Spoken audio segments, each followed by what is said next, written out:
Our next speaker is Shannon Clarke from AgResearch, and Shannon's going to be talking about, well, the title is Compare and Contrast Genetic Diversity and Population Structure, Utilising Genotyping-by-sequencing with GPS device.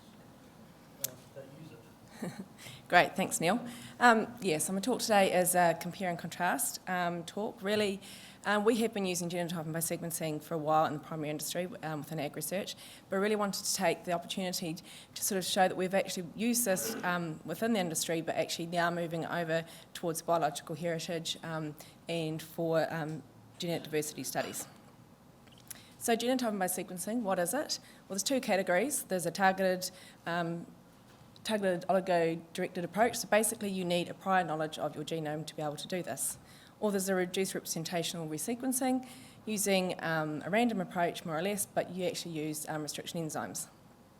Both of these use high levels of adaptive sequence barcoding and multiplexing.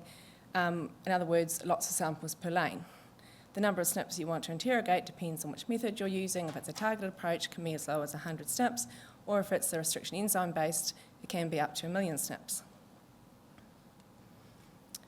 So why are we using a random restriction enzyme based method?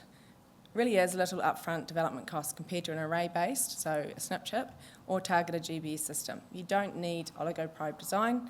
You don't need a high upfront purchase required to do this. All you really need to do to get into it is maybe choose a few enzymes, digest your genomic DNA and have a look to see what's going to happen there. Really good for species that are high genetic diversity, very cost competitive for minor agricultural species or ones for natural populations.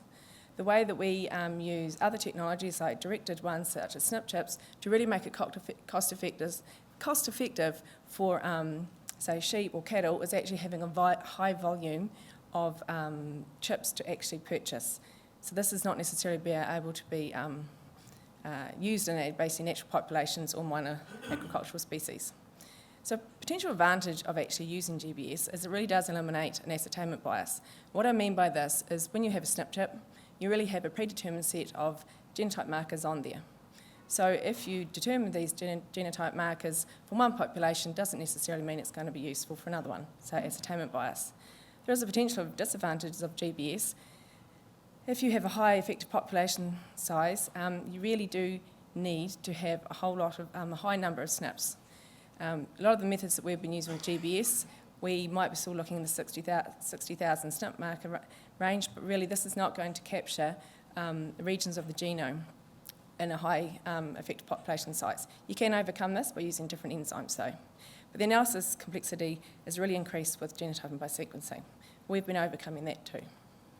So for an industry application, so within our primary industry, our aim is to have a high throughput, reproducible and cost-effective GBS method. We've been looking at tissue sample collection right through to the sequencing. Also for the analysis, and for us, our main analysis has been parentage assignment, genomic selection and genome-wide association studies. And we really want a short processing time for results to industry. We have been rolling this out to a number of species, particularly in the deer industry at the moment. But that's not really what we hear about today. So within the MB-funded program, Genomics for Production Security in a Biological Economy that AgResearch has been running for the last 3 or 4 years now, one of our main aims is the development of enhancement and accelerated adoption of an open source and cost-effective genetic analysis platform. And we're using GBS for this. And a really important component of the program was to develop the infrastructure and the skill base required to utilise GBS in a wide range of species and applications. So just to recap a little bit, genotyping by sequencing. SNP genotypes supported by varying depth of sequence reads. Now this is really dependent on the number of samples, so if you want to reduce the cost, you need more samples per lane, but also the proportion of the genome assayed within a lane of sequencing. So as I said, more samples per lane, cost effective. But you really need to understand that there's a balance that's required to achieve the required sequence depth to support the SNP genotypes for use in downstream applications such as estimation of genetic diversity and differentiation, parentage assignment and breeding, genomic selection and genome-wide association studies. So for us to actually sort of overcome a lot of this and actually being able to use a low depth genotyping by sequencing, we really thought actually it's not genotyping by sequencing. We're not really looking at a absolute genotype as a C and a T, and that's all we're going to go away with. We're actually genotype sampling by sequencing. what I actually mean by this is we're allele typing by sequencing. And you probably think, what on earth am I talking about? So I'm going to explain it with this. So if you can imagine that we have 3 different individuals down here. We have 3 different positions within the genome. We know that our actual genotype is a TC here, a TT here, and a CC here. Now, if you did traditional genotyping by sequencing, you have sequence reads that will support your alleles. So over here, this would be great. We'd call that it was a TC because we have a T and a C that's supporting that read. In this one here, we've got no sequence reads actually captures this TT, so traditionally this will be set to missing. We know it was a TT. Down here, we have 2 sequence reads that are supporting the C allele, but none for the T allele. Traditionally, you'd call this as a CC, and that was it. However, what we're going to do is we're going to call this a 2-0. So we know we've got 2 reads for the C allele and none for the T allele. So basically, you can take this as a probability of what that genotype is. So we're allele typing. And all the maths behind all of this is in a paper that was published end of 2015 by Ken Dodds. And I really encourage you to read it. It can be quite tough going, but we're more than happy to help anyone understand it and use this method. So really what it's doing is an unbiased estimates of relatedness. It's using the Van Reyden 1 method, but it's accounting for sequence read depth at each individual SNP location using the SNPs, and it actually includes 0 missing reads. And we've shortened it to KGD. So really what I'm going to talk about is relatedness estimates and what we can actually use these for. So parentage, and what we've been using them for is in animal and plant breeding.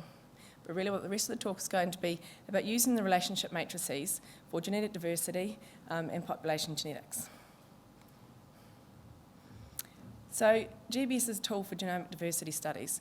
We've extended this technique in more than 30 different species, and here I have listed some. So in our primary industries, we have our sheep, deer, goat, cattle, ryegrass and clover that we're using this in. We've also been working with a lot of collaborators on fin and shellfish, different birds, insects and plant species.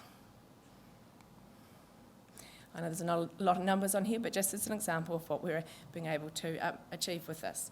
Now, all of the data here is without a genome assembly, so there's no prior knowledge that's being used here. If you do have a genome assembly, we tend to find that you get sort of 4 to 6 times more SNPs available with if you can map them back.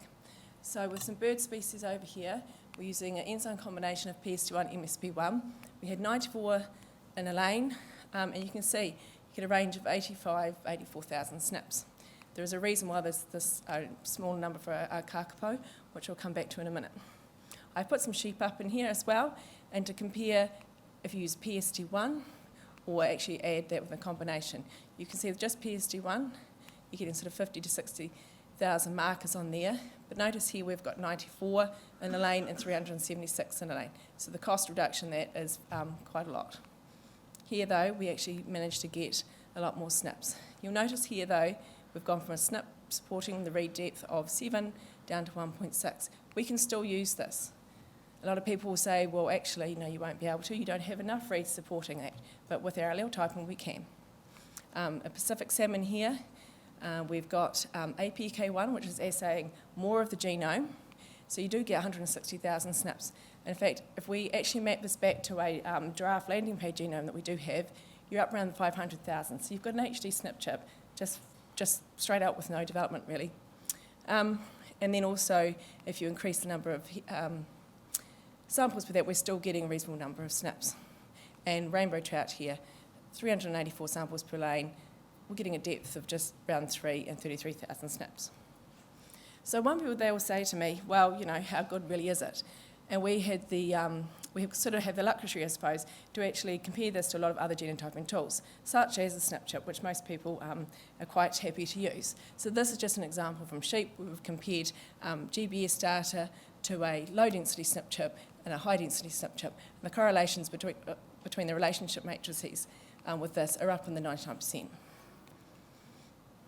So some work from collaborating with Bruce Robinson. So we've got a petrel here, 94 samples in a lane, 84,000 SNPs. Here we have the relationship matrix, or the heat map of that. we have a minor allele frequency distribution in here, and a principal component analysis. Now, when we do this work with our collaborators, we don't know anything really about the samples they're giving us, and we don't want to know. We do this analysis blind. We'll do this work, and then we'll show them what it is, and usually they'll come and say, actually, that really fits what we know about the samples that we've been given. I just want the comparison between this here. So normally, and we do tend to see, if they're not necessarily an inbreed species or one that's maybe going to extinction, you do see a lot of lower minor allele frequency SNPs, and that's a good thing to see. Because if you see this on the kakapo, you'll see that this is actually becoming quite flat. And the other thing to notice on this is basically you really would hope to see a lot of rare alleles coming through here, but the population that's been genotyped here all tend to basically have the same.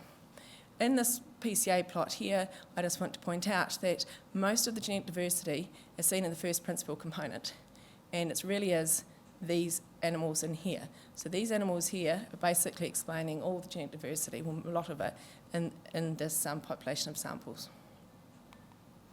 We've got a silver eye as well, and with this here, you can see that again we've gone back to the distribution that we would hope to see, but also this species here, you can see there's not really a lot of relationship that's actually within these samples that have been supplied. Now I've just got some Pacific salmon and some trout also to show you. So this here is, it is actually from a breeding company. They've never used or genotyped anything before, and they really wanted to just get a handle on the genetic diversity that they had in their inbreeding. So they've been doing quite a good job. We do have a lot of minor allele frequency SNPs there for them, and when we showed them this, it really did make sense to whether they actually got their founding populations to get their breeding stocks. This one here from rainbow trout. Now, the people that were involved with this group, they knew that their population was actually possibly becoming a little bit inbred. So the grey under this principal component plot here are actually what they were breeding from. And you can see that this is actually becoming quite flat up here. So what they've done is consultants have gone in and basically introducing ones that are more genetically diverse within that, and so we can actually starting to get a spread out here because everything was just becoming a one blob under there.